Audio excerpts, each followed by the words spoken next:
ये कितने मीठे जुमले हैं ना।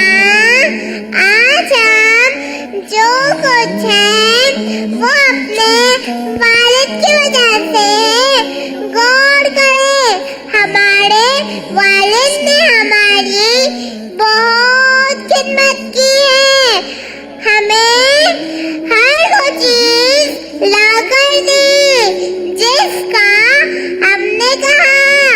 कभी हमें मोहब्बत से उछालते, हम हंसते, थकन से उनका साथ भूल जाता।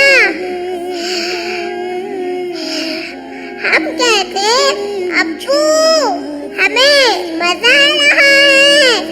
याद रखे बाप वो कीमती है जिसके पसीने की एक बूंद की कीमत भी औलाद अता नहीं कर सकती। हमें भी उनकी खिदमत करनी है। जिस तरह ये हमारे बचपन में हमारी तरफ मुस्कुरा कर देखते थे, जैसे घर में दाखिल हो फौरन हमारी तरफ आते थे, काम से जल्दी आ जाते थे कि कहीं मेरे बच्चे सो न जाए। हम जब घर से बाहर जाते तो कहते बेटा जरा संभल कर जाना। हम रोड पर भागते और सामने से गाड़ी आ जाती तो अब्बू की चीख निकल जाती, बेटा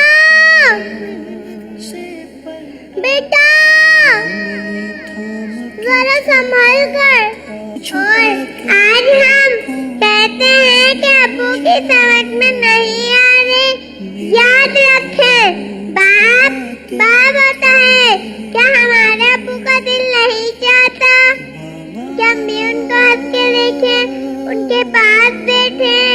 आज ये क्या हो गया, मेरे पास पैसे हैं लेकिन मेरे वालिद की जेब खाली है, ये कैसे हो गया। याद रखें वालिद का कोई नेमुल बदन नहीं। अगर आपके अब्बू नाराज हैं, आपने इनके साथ लड़ाई की है, आपने इनके साथ बदतमीजी की है, आपने इनका दिल दुखाया है, तो फौरन इनसे माफी मांगे।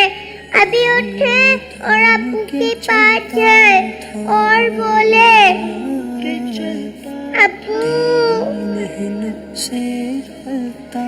अब्बू अब्बू